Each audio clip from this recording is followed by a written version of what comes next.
নমস্কার প্রিয় বন্ধু, জীবনবাণীর আরও একটি নতুন পর্বে আপনাকে স্বাগত জানাই। আশা করি ঈশ্বরের অনুগ্রহে আপনি ভালো আছেন। গত পর্বে আমরা দেখেছি ঈশ্বর কিভাবে তার প্রতিজ্ঞায় বিশ্বস্ত এবং আমাদের মুক্ত করতে শক্তিশালী। ইসরায়েলীয়রা হতাশ হয়ে মোশের কথা শুনতে না চাইলেও ঈশ্বর তাদের মুক্তির প্রতিজ্ঞার কথা মনে করিয়ে দেন। মোশে নিজেকে অযোগ্য ভাবলেও মানুষের দুর্বলতা ঈশ্বরের পরিকল্পনা থামাতে পারে না। একইভাবে যীশু খ্রিস্টের মাধ্যমে ঈশ্বর আমাদের জীবনের সমস্ত প্রতিজ্ঞা পূর্ণ করেন। আজ আমরা যাত্রা পুস্তক 7 অধ্যায় পড়ব, যেখানে মোশির দায়িত্ব নবায়ন এবং প্রথম মহামারী হিসাবে মিশরে জল রক্তে পরিণত হওয়ার বিষয়ে জানব। তাহলে চলুন আজকের অধ্যয়ন শুরু করা যাক। এই অনুষ্ঠানটি শুধুমাত্র খ্রিস্টানদের জন্য প্রস্তুত করা হয়েছে এবং পবিত্র বাইবেলের শিক্ষার ভিত্তিতে তাদের বিশ্বাসকে দৃঢ় করা ও আধ্যাত্মিক বিকাশে উৎসাহিত করার উদ্দেশ্যে পরিচালিত হয়। অন্য কোনো ধর্ম, বিশ্বাস বা মতাদর্শের সমালোচনা, বিরোধিতা বা অবমূল্যায়ন করার কোনো উদ্দেশ্য আমাদের নেই।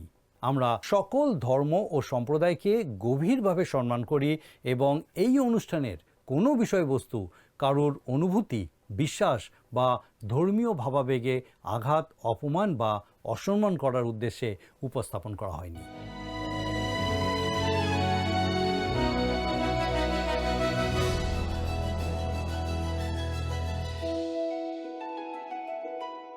আমার বিশ্বাস পবিত্র বাইবেল থেকে আমাদের এই ধারাবাহিক অধ্যয়ন অনুষ্ঠানে আপনি নিয়মিত উপস্থিত আছেন। ঈশ্বরের বাক্য আপনার সঙ্গে কথা বলছে। আর বিশেষ করে আপনি নিশ্চয়ই জানেন, এখন আমরা বাইবেলের পুরাতন নিয়ম থেকে যাত্রা পুস্তকটি ধারাবাহিকভাবে অধ্যয়ন করছি। ইসরায়েলের প্রভু ঈশ্বর এবং মিশরের দেবদেবীদের মধ্যে যুদ্ধটি এখনও কিন্তু শুরু হয়নি। তবে আমরা এখন ঠিক সেই লড়াইয়ের মুখোমুখি এসে দাঁড়িয়েছি। ঈশ্বর এই মহা সংগ্রামের জন্য ইসরায়েল সন্তানদের মোশি ও হারনকে এবং এমনকি বৃদ্ধ ফৌরনকেও প্রস্তুত করে তুলছেন। মোশি ফৌরনের দরবারে গিয়ে দাঁড়াবেন ঠিকই, কিন্তু তার হয়ে সমস্ত কথা বলবেন হারন। এখানে স্বাভাবিকভাবেই প্রশ্ন জাগে, মোশির কি জিভে জড়তা ছিল? তিনি কি তোতলাতেন, নাকি তার অন্য কোনো উচ্চারণজনিত সমস্যা ছিল? আমার ব্যক্তিগতভাবে মনে হয় মোশির এই সমস্যাটি শারীরিক নয়, কিন্তু মানসিক ছিল। দীর্ঘ 40টি বছর মরুভূমির নির্জনতায় মেষপালকের জীবন কাটানোর পর মিশরের রাজদরবারের জাঁকজমক আর ফৌরনের মতো প্রতাপশালী রাজার সামনে দাঁড়াতে গিয়ে তিনি হয়তো নিজেকে বড্ড অযোগ্য ও ভীত বোধ করছিলেন। তবে ঈশ্বর এখানে একটি বিষয় খুব পরিষ্কার করে দিতে চেয়েছিলেন। ইসরায়েলীয়দের উদ্ধার করবেন স্বয়ং ঈশ্বর, মোশি নিজে নন। প্রসঙ্গত বলা ভালো, ঠিক এই কারণেই আজ আমাদের ব্যক্তিগত জীবনে কিংবা মণ্ডলীর মাঝে ঈশ্বরের পরাক্রমী কাজ সচরাচর দেখা যায় না। কারণ যে কোনো কাজের সফলতার পিছনে সবসময় কোনো না কোনো মানুষ বা প্রতিষ্ঠান নিজেদের কৃতিত্ব দাবি করতে বসে থাকে। আমরা যখনই ঈশ্বরের কাজের মাঝে দেয়াল হয়ে দাঁড়িয়ে নিজেরা বাহবা নেওয়ার চেষ্টা করি, তখন ঈশ্বরের সেই মহাশক্তিশালী প্রসারিত বাহু আর প্রকাশিত হয় না। ঈশ্বরকে এখানে মানবীয় অহংকার বা জাগতিক দক্ষতার বিষয়টিকে পুরোপুরি সরিয়ে দিতে হয়েছিল, কারণ তিনি মানসিক ক্ষমতার উপরে নির্ভর করেন না। সাধু পৌলের মাধ্যমে ঈশ্বর রোমীয় 7 অধ্যায় 18 পদে আমাদের এই চিরন্তন সত্যটি মনে করিয়ে দিয়েছেন। যেহেতু আমি জানি যে আমাতে, অর্থাৎ আমার মাংসে উত্তম কিছুই বাস করে না, আমার ইচ্ছা উপস্থিত বটে, কিন্তু উত্তম ক্রিয়া সাধন উপস্থিত নয়। অনেকের পক্ষেই এটা মেনে নেওয়া কঠিন যে মানুষের নিজের ভিতর ভালো কিছু নেই, কারণ মানুষ বিশেষ করে বিপদের সময়ে নিজের ক্ষমতার উপরই বেশি ভরসা করতে ভালোবাসে। কিন্তু ঈশ্বর আমাদের সেই জাগতিক অহংকার বা মানসিক যোগ্যতা চান না। তিনি তা ব্যবহার করতে পারেন না এবং করবেনও না। ঈশ্বর মানুষের সেই চিরপরিচিত অহংকারকে একপাশে সরিয়ে রাখলেন এবং মোশির মুখপাত্র হিসেবে হারনকে কথা বলার দায়িত্ব দিলেন। আসুন আমরা এখন যাত্রা পুস্তক 7 অধ্যায় 1 পদ থেকে আমাদের পাঠ শুরু করি।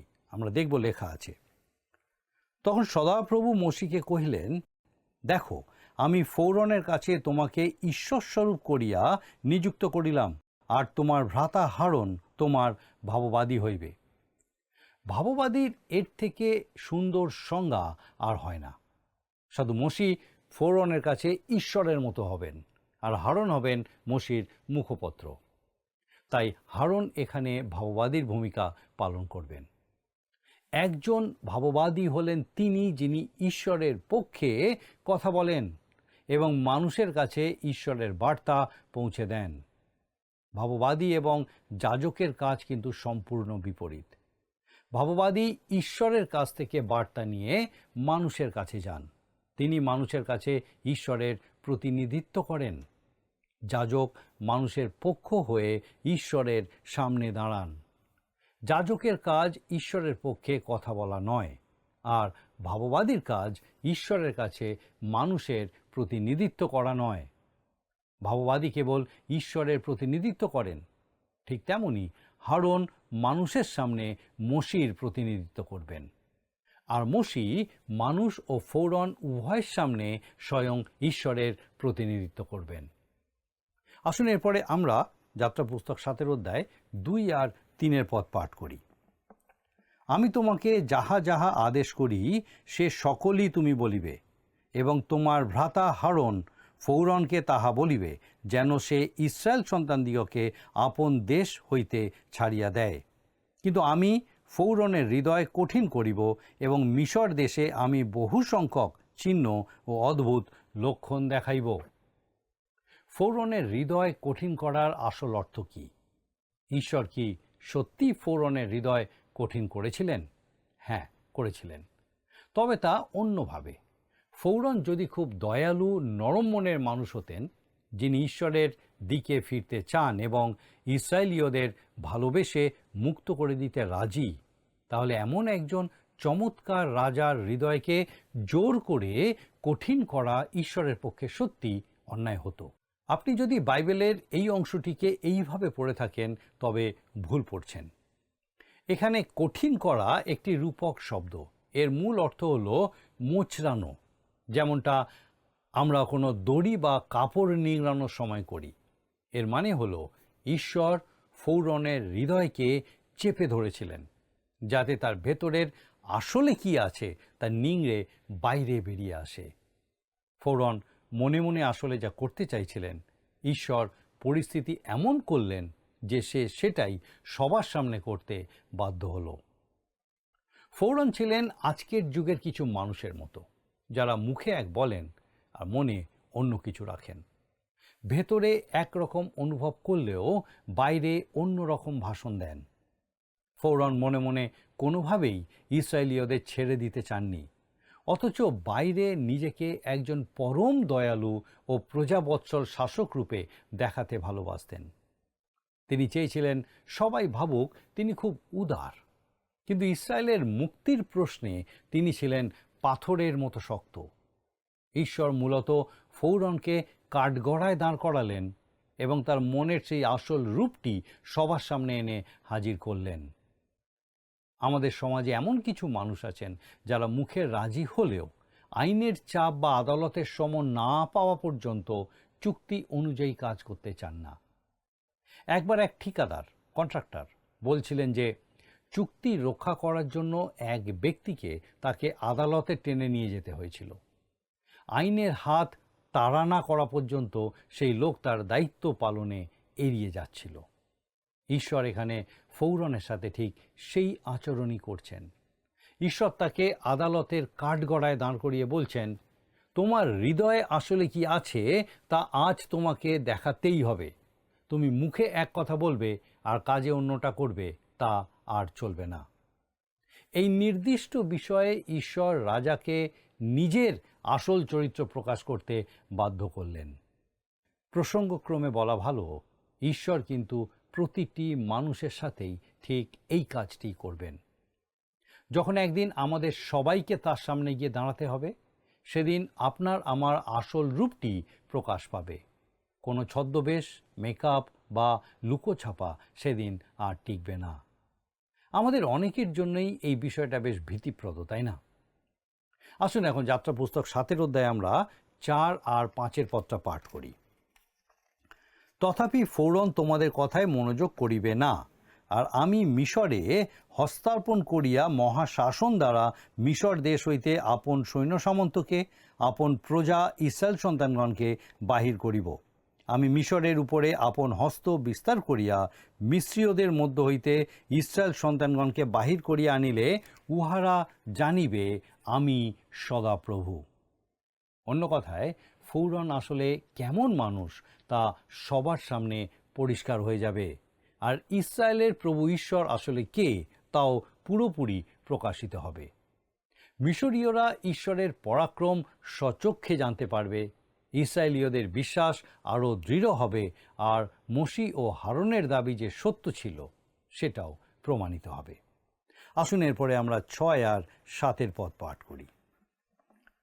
পরে মোশি ও হারন সেইরূপ করিলেন, সদাপ্রভুর আজ্ঞানুসারে কর্ম করিলেন। ফৌরনের সহিত আলাপ করিবার সময় মোশির 80 ও হারনের 83 বৎসর বয়স হইয়াছিল। হারন মোশির থেকে 3 বছরের বড় ছিলেন। এরপরে আমরা 7 অধ্যায় 8 আর 9 পদে দেখি লেখা আছে, পরে সদাপ্রভু মোশি ও হারনকে কহিলেন, ফৌরন যখন তোমাদিওকে বলে তোমরা আপনাদের পক্ষে কোনো অদ্ভুত লক্ষণ দেখাও, তখন তুমি হারনকে বলিও তোমার যষ্টি লইয়া ফৌরনের সম্মুখে নিক্ষেপ করো, তাহাতে তাহা সর্প হইবে। ফৌরন সম্ভবত মোশি ও হারনকে জিজ্ঞেস করতে যাচ্ছিলেন, তোমাদের পরিচয়পত্র বা প্রমাণ কোথায়? তোমরা আমার সামনে এসে এত বড় দাবি জানাচ্ছ, আগে তোমাদের ক্ষমতার উৎসটা দেখাও। আর সেই মুহূর্তে হারনের লাঠিটি হয়ে উঠল তাদের সেই স্বর্গীয় অধিকার ও কর্তৃত্বের অকাট্য প্রতীক। এরপরে 10 পদ, 7 অধ্যায় 10 পদে লেখা আছে, তখন মোশি ও হারন ফৌরনের নিকটে গিয়া সদাপ্রভুর আজ্ঞানুসারে কর্ম করিলেন। হারন ফৌরনের ও তাহার দাসগণের সম্মুখে আপন যষ্টি নিক্ষেপ করিলেন, তাহাতে তাহা সর্প হইল। এই অংশে ব্যবহৃত সর্প শব্দটি নিয়ে কিছুটা বিতর্ক বা প্রশ্ন রয়েছে, কারণ প্রাচীন মিশরের ইতিহাসে সাপের চেয়ে অন্য একটি প্রাণীর ভূমিকা অনেক বেশি স্পষ্ট ছিল। আসলে মূল হিব্রু পাঠে এখানে যে শব্দটি ব্যবহার করা হয়েছে তার প্রকৃত অর্থ হলো কুমির। মোশির সময়ে মিশরের নীল নদ এবং চারপাশের জলাশয়গুলিতে প্রচুর কুমির থাকত, ফলে হারনের লাঠিটি মূলত একটি কুমিরে পরিণত হয়েছিল।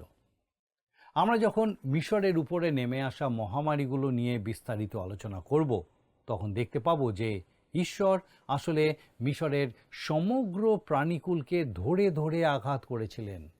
এর কারণ হলো মিশরের দেবদেবীগুলোর প্রায় সবই ছিল কোনো না কোনো পশু, পাখি কিংবা কীটপতঙ্গ। সাধু পৌল এই মানসিকতার কথাই রোমীয় 1 অধ্যায় তার 22 ও 23 পদে লিখে গেছেন, আপনাদিগকে বিজ্ঞ বলিয়া তাহারা মূর্খ হইয়াছে, এবং ক্ষয়নীয় মনুষ্যের ও পক্ষীর ও চতুষ্পদের ও সরীসৃপের মূর্তি বিশিষ্ট প্রতিকৃতির সহিত অক্ষয় ঈশ্বরের গৌরব পরিবর্তন করিয়াছে। মিশরীয়রা সব কিছুকেই কোনো না কোনো প্রতীকের মাধ্যমে দেখত। তারা যে কোনো বিমূর্ত ধারণা বা ভাবকে মূর্তির মাধ্যমে একটি বাস্তব রূপ দিত। জীবনের প্রতিটি পর্যায় এবং কাজের জন্য তাদের আলাদা আলাদা দেবতা ছিল, তারা কোনো কিছুই বাদ দেয়নি। এইভাবে তারা একেশ্বরবাদকে বহু ঈশ্বরবাদে রূপান্তর করেছিল। বিখ্যাত মিশরীয় তত্ত্ববিদ স্যার ওয়ালিস বাজ যেমনটা বলেছেন, তারা মূলত একজন মহান, স্বয়ম্ভূ, স্বয়ংসম্পূর্ণ, সর্বশক্তিমান এবং চিরন্তন ঈশ্বরের অস্তিত্বে বিশ্বাস করত। কিন্তু দুর্ভাগ্যবশত তারা মনে করত যে এই পরম সত্তা এতটাই মহান ও শক্তিশালী যে মানুষের দৈনন্দিন কাজকর্ম বা ভাগ্য নিয়ে মাথা ঘামানোর সময় তার নেই। ফলস্বরূপ তিনি এই পৃথিবীর পরিচালনার ভার বহু দেবতা, উপদেবতা এবং ভালো মন্দ আত্মার দলের হাতে ছেড়ে দিয়েছেন। এটাই ছিল মিশরীয়দের মূল ধর্মীয় বিশ্বাস। সাধু পৌল যখন এথেন্সে গেছিলেন, ঠিক এই একই মানসিকতা সেখানে দেখতে পেয়েছিলেন। সেখানে তিনি অজ্ঞাত ঈশ্বরের উদ্দেশ্যে তৈরি একটি যজ্ঞবেদী দেখতে পেয়েছিলেন। প্রেরিত 17:23 তিনি বলছেন, কেননা বেড়াইবার সময় তোমাদের উপাস্য বস্তু সকল দেখিতে দেখিতে একটি বেদী দেখিলাম, যাহার উপরে লিখিত আছে অপরিচিত দেবের উদ্দেশ্যে। অতএব তোমরা যে অপরিচিতের ভজনা করিতেছ, তাহাকে আমি তোমাদের নিকটে প্রচার করি। আর সেই কারণেই ইসরায়েলের প্রভু ঈশ্বর মিশরের এই সমস্ত দেবদেবীদের উপর সরাসরি আঘাত আনলেন, যাতে তিনি আসলে কে তা সবার সামনে প্রমাণ করতে পারেন। এই অধ্যায়ে যে হিব্রু শব্দ তান্নিন, তাকে সর্ব হিসেবে অনুবাদ করা হয়েছে। বাইবেলের অন্য কোথাও কিন্তু এই শব্দটিকে সাধারণ সাপ অর্থে ব্যবহার করা হয়নি।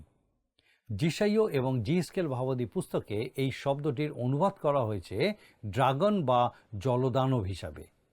শব্দটির অন্তর্নিহিত অর্থটি আসলে একটি শয়তানীয় বা মন্দ শক্তির প্রতীক, আর সম্ভবত সেই কারণেই অনুবাদকেরা এখানে সাপ শব্দটি বেছে নিয়েছিলেন। তবে অনুবাদের কারণ যাই হোক না কেন, ঐতিহাসিক সত্যটি হলো মিশরীয়রা কুমিরের উপাসনা করত এবং তাদের ধর্মে এর প্রভাব ছিল বিশাল। যেমন মিশরের এক অশুভ দেবতা সেবাক, এর মাথাটি ছিল কুমিরের। আবার আপেপি, যিনি ছিলেন মিশরের সমস্ত সূর্য দেবতাদের প্রধান শত্রু, তিনিও কুমিরের রূপেই আবির্ভূত হতেন। মিশরীয়রা থেবস শহরের আমন রা মন্দিরে এক বিশেষ জাদুকরী আচার অনুষ্ঠান পালন করত। তাদের বিশ্বাস ছিল আপেপি পাতাল বা আকাশের সবথেকে নিচু অংশে বাস করেন এবং প্রতিদিন সূর্য দেবতা রা তার উদয়কে বাধা দেওয়ার চেষ্টা করেন। আপেপি আকাশে বজ্রপাত, ঝড়, তুফান আর ঘন মেঘের অন্ধকার তৈরি করে সূর্যের আলো ঢেকে দিতে চান। মিশরীয়দের এই তান্ত্রিক আচারের মূল উদ্দেশ্যই ছিল এই আপেপি বা কুমির রূপী দানবকে ধ্বংস করা।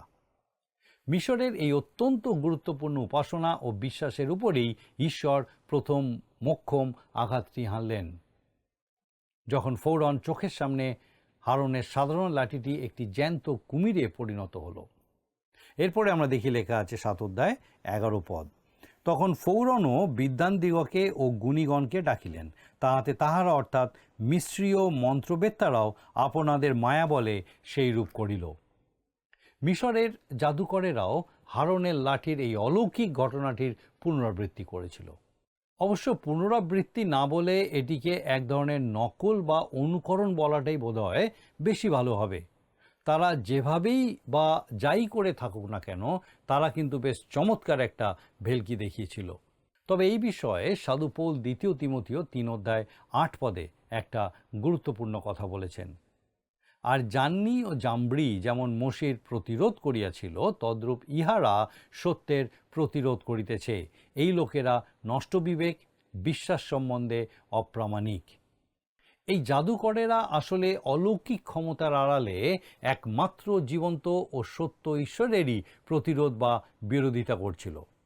যাত্রা পুস্তক 7:12 আর 13 আমরা দেখি লেখা আছে, ফলত তাহারা প্রত্যেকে আপন আপন যষ্টি নিক্ষেপ করিলে সে সকল সর্প হইল, কিন্তু হারনের যষ্টি তাহাদের সকল যষ্টিকে গ্রাস করিল। আর ফৌরনের হৃদয় কঠিন হইল, তিনি তাহাদের কথায় মনোযোগ করিলেন না, যেমন সদাপ্রভু বলিয়াছিলেন। সবথেকে আকর্ষণীয় বিষয় হলো মিশরীয়রা যে কুমিরের পুজো করত, হারনের লাঠি থেকে তৈরি হওয়া কুমিরটি তাদের সেই নকল কুমিরগুলোকে জ্যান্ত গিলে ফেলেছিল। নিজের চোখের সামনে নিজের উপাস্য দেবতাদের এভাবে পরাস্ত হতে দেখে ফৌরনের মনে ভয় জাগা উচিত ছিল এবং তার গভীরভাবে প্রভাবিত হওয়া উচিত ছিল, কিন্তু তা মোটেও হয়নি। ফৌরন উল্টো নিজের হৃদয়কে আরও কঠিন করে তুললেন এবং নিজের জেদেই অটল রইলেন। এরপরে 14-19 আসুন আমরা পাঠ করি। যাত্রা পুস্তক 7:14-19। আর সদাপ্রভু মোশিকে কহিলেন, ফৌরনের হৃদয় ভারী হইয়াছে, সে লোকদিওকে ছাড়িয়া দিতে অস্বীকার করে। তুমি প্রাতঃকালে ফৌরনের নিকটে যাও, দেখো সে জলের দিকে যাইবে, তুমি তাহার সঙ্গে দেখা করিতে নদী তীরে দাঁড়াইও, এবং যে যষ্টির সর্প হইয়া গিয়াছিল তাহাও হস্তে গ্রহণ করিও। আর তাহাকে বলিও, সদাপ্রভু ইব্রিয়দের ঈশ্বর আমাকে দিয়া আপনাকে বলিয়া পাঠাইয়াছেন, তুমি আমার প্রজাদিওকে প্রান্তরে আমার সেবা করণার্থে ছাড়িয়া দাও। কিন্তু দেখো, তুমি এ পর্যন্ত মনোযোগ করো নাই। সদাপ্রভু এই কথা কহেন, আমি যে সদাপ্রভু তাহা তুমি ইহাতে জ্ঞাত হইবে। দেখো, আমি আপন হস্তস্থিত যষ্টি দ্বারা নদীর জলে প্রহার করিব, তাহাতে তাহার রক্ত হইয়া যাইবে। আর নদীতে যে সকল মৎস্য আছে তাহারা মরিয়া যাইবে, এবং নদীতে দুর্গন্ধ হইবে, আর নদীর জল পান করিতে মিস্রীয়দের ঘৃণা জন্মিবে। পরে সদাপ্রভু মোশিকে কহিলেন, হারনকে এই কথা বলো, তুমি আপন যষ্টি লইয়া মিশরের জলের উপরে, দেশের নদী, খাল, বিল ও সমস্ত জলাশয়ের উপরে তোমার হস্ত বিস্তার করো, তাহাতে সে সকল জল রক্ত হইবে, এবং মিশর দেশের সর্বত্র কাষ্ঠময় ও প্রস্তরময় পাত্রেও রক্ত হইবে। মিশরের ধর্মীয় বিশ্বাসের উপর এটা ছিল ঈশ্বরের দ্বিতীয় প্রচণ্ড আঘাত। তাদের পরম পবিত্র নীলনদ এবার আক্ষরিক অর্থেই রক্তে পরিণত হল। মিশরীয়রা নীলনদকে হাপি দেবতা রূপে পূজা করত। তাদের চিত্রকলায় হাপিকে দেখানো হতো একজন সুথলকায় পুরুষ হিসেবে, যার স্তন ছিল নারীর মতো, যা মূলত জল ও মাটির উর্বরতা, প্রাচুর্য এবং পুষ্টির ক্ষমতাকে নির্দেশ করত। এই নদীরূপী দেবতার উদ্দেশ্যে তাদের মন্দিরে যে স্তবগান গাওয়া হতো তার অর্থ ছিল অনেকটা এইরকম: তুমি সেই শস্য ক্ষেতগুলিকে জল দাও যা স্বয়ং রা সৃষ্টি করেছেন। তুমি অন্নদাতা, সমস্ত কল্যাণময় জিনিসের সৃষ্টিকর্তা তুমি। তুমি আমাদের শস্যাগারগুলো উপচে দাও, তুমি দরিদ্র ও দিন দুঃখীদের আশ্রয়। নীলনদ ছিল মিশরের আসল জীবনী শক্তি বা প্রাণস্পন্দন, কিন্তু তাদের বাঁচিয়ে সেই জীবন রক্ত জল হয়ে বয়ে চলতে হতো। এখন সেই নদীটি রক্তে ভেসে গেল এবং জীবন দেওয়ার বদলে চারপাশে মৃত্যু ডেকে আনল। যে নীলনদ এতকাল মিশরের জন্য সবথেকে বড় আশীর্বাদ ছিল, ঈশ্বরের বিচারে এক মুহূর্তের মধ্যে তা চরম অভিশাপে পরিণত হলো। আমরা এরপরে দেখি 22 থেকে 24 পদে লেখা আছে, আর মিস্রী ও মন্তবেত্রারাও আপনাদের মায়া বলে সেইরূপ করিল, তাহাতে ফৌরনের হৃদয় কঠিন হইল, এবং তিনি তাহাদের কথায় মনোযোগ করিলেন না, যেমন সদাপ্রভু বলিয়াছিলেন। পরে ফৌরন আপন গৃহে ফিরিয়া গেলেন, ইহাতেও মনোযোগ করিলেন না। আর মিস্রীয়েরা সকলে নদীর জল পান করিতে না পারাতে পানীয় জলের চেষ্টায় নদীর আশেপাশে চারিদিকে খনন করিল। এই রক্তগঙ্গা বা মহামারীটি টানা 7 দিন ধরে স্থায়ী হয়েছিল। এত কিছুর পরেও ফৌরন কিন্তু বিশ্বাস করেননি যে এটা ঈশ্বরের হাত, কারণ তার জাদুকরেরাও নিজেদের তন্ত্রমন্ত্র দিয়ে নদীর জলকে রক্তে পরিণত করার ভেলকি দেখাতে পেরেছিল। এটা সত্যি এক অদ্ভুত কাণ্ড। নিঃসন্দেহে এটা ছিল শয়তানের অশুভ শক্তির এক প্রদর্শন। কিন্তু মজার বিষয় হলো, তারা নদীকে রক্তের রূপ দিতে পারলেও সেই রক্তকে আবার বিশুদ্ধ ও পানযোগ্য জলে ফিরিয়ে নেওয়ার ব্যাপারে পুরোপুরি অসহায় ছিল। আমাদের আজকের এই আলোচনা আমাদের শেখায় যে সমস্ত ক্ষমতা এবং মানুষের অহংকারের ঊর্ধ্বে একমাত্র ঈশ্বরই হলেন সত্য। ফৌরন অহংকার করে বলেছিলেন যে তিনি ঈশ্বরকে চেনেন না, কিন্তু ঈশ্বর এই মহামারীগুলোকে ব্যবহার করে তার নিজের শক্তি ও কর্তৃত্ব সবার সামনে প্রকাশ করলেন। ফৌরন ঈশ্বরের এত বড় বড় পরাক্রমের কাজ সচক্ষে দেখার পরেও নিজের জেদ আর অবাধ্যতাতেই অনড় রইলেন। অন্যদিকে মোশি দুর্বল এবং ভীত হওয়া সত্ত্বেও ঈশ্বর তাকে ব্যবহার করেছিলেন, কারণ জয় মানুষের শক্তিতে নয়, কিন্তু ঈশ্বরের পরাক্রমেই আসে। আমার বিশ্বাস মহান ঈশ্বর তার এই জীবন্ত বাক্য দ্বারা আপনার সঙ্গে কথা বলেছেন। যেহেতু আপনি তাকে জানেন, আপনি চেনেন, তিনি চান যেন আপনি তাকে সম্পূর্ণরূপে বুঝতে সমর্থ হন যে কীরকম জীবন তিনি আপনার জন্য চান। আর আমার বিশ্বাস এইভাবেই আপনি আমাদের সঙ্গে আগামী দিনেও উপস্থিত থাকবেন। আসুন এখন প্রার্থনায় যাব, আর আমি চাইব আপনি আমার সঙ্গে প্রার্থনায় যোগ দিন। আসুন প্রার্থনা করি। পরম করুণাময় স্বর্গীয় পিতা, তোমার ধন্যবাদ, তোমার স্তুতি প্রশংসা করি, তোমার গৌরব করি। যা আমাদেরকে আরেকটি বার তোমার এই জীবন্ত বাক্যের সান্নিধ্যে আসার সুযোগ দিলে। ধন্যবাদ দিই প্রভু যে তুমি আমাদের প্রত্যেককে মনোনীত করেছো যেন তোমার জীবন্ত বাক্য দ্বারা তোমাকে আমরা উপলব্ধি করতে সমর্থ হই। ধন্যবাদ দিই আমাদের সেই প্রত্যেক দর্শক বন্ধুর জন্য যারা তোমাকে জানে চেনে স্বর্গীয় পিতা, এবং তাদের সঙ্গে তুমি প্রতিনিয়ত কথা বলছো। স্বর্গীয় পিতা, প্রার্থনা করি আমাদের সেই প্রত্যেক দর্শক বন্ধুকে তোমার পবিত্র পরাক্রমে সুস্থ রাখো, সুরক্ষিত রাখো। বিশেষ করে স্বর্গীয় পিতা, প্রার্থনা করি তাদের পরিবারের সহায় সহবর্তী হও, পরিবার পরিজন প্রত্যেককে তোমার আশীর্বাদে পূর্ণ রাখো। যদি কেউ কোনো রকম কঠিন সমস্যার মধ্যে দিয়ে যাচ্ছেন, পারিবারিক কারণে, অর্থনৈতিক কারণে বা অন্য কোনো বিষয়, হয়তো পরিবারের স্বামী স্ত্রীর মধ্যে সমস্যা, হয়তো সন্তান বিপদে যাচ্ছে বা অন্য কোনো রকম সমস্যা, প্রার্থনা করি প্রভু এই কঠিন পরিস্থিতিতে তাদের সঙ্গে তুমি থাকো, তোমার উপস্থিতি, তোমার সহভাগিতায় পূর্ণ করো প্রভু, তোমার প্রেমে, তোমার শান্তিতে, তোমার আনন্দে পূর্ণ করো এবং তোমার আশীর্বাদে সে প্রত্যেককে ধরো তুমি, যেন প্রত্যেকে প্রভুকে উপলব্ধি করতে পারে যে তুমি চাও তারা তোমাতে নির্ভর করুক, কারণ তুমি তাদেরকে বহন প্রতিপালন করছো। আমাদের সেই প্রত্যেক দর্শক বন্ধু, তাদের পরিবার পরিজন প্রত্যেককে তোমার চরণে সমর্পণ করি। তোমার পবিত্র আত্মার সুরক্ষায় প্রত্যেককে সুরক্ষিত রাখো, সমস্ত মন্দতা থেকে রক্ষা করো, তোমার আশীর্বাদ অনুগ্রহে উত্তরোত্তর বৃদ্ধি পেতে সাহায্য করো। তোমার যিশু নামে ভিক্ষা দয়া করে শ্রবণ ও গ্রহণ করো, আমেন।